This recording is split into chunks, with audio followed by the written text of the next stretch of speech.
أهلا بيكم في مقدمة دلائل إيمانيات المسيحية. يا ترى هل الإيمان المسيحي إيمان أعمى؟ وهل لما المسيح قال لتوما يا بخت اللي آمنوا بدون ما يشوفوا كان ده للتشجيع على الإيمان الأعمى؟ وهل ممكن الواحد يكون عنده إيمان أعمى ضد الحقيقة؟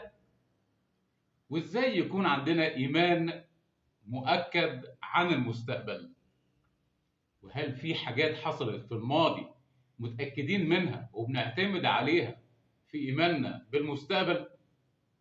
وإزاي نثبتها وإحنا مستحيل نرجع عجلة الزمن عشان نشوف بعينينا اللي حصل في الماضي؟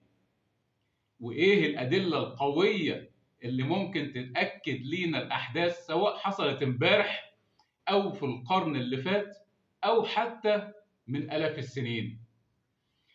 وهل في إثباتات علمية ومنطقية وتاريخية يأكدوا إيماننا؟ وهل في شهود عيان ليهم مصداقية؟ وإيه هي مثلا دلائل وجود الخالق؟ ودلائل صحة الكتاب المقدس؟ ودلائل قيامة يسوع؟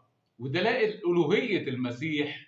ودلائل الثالوث؟ ودلائل الميلاد العذراوي أو الحبل العذراوي؟ ودلائل المعجزات؟ ودلائل الطوفان؟ وإزاي العلم ضد النشوء والارتقاء؟ وإزاي نقارن مع باقي الأديان الكتيرة؟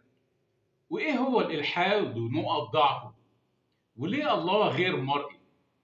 وليه ما بيوقفش الشر والألم إذا كان هو صالح وقادر؟ وأسئلة أكتر من كده بكتير بنناقشها في الكورس ده. فافتكر احتفظ بالفيديو وشاركه مع أصحابك.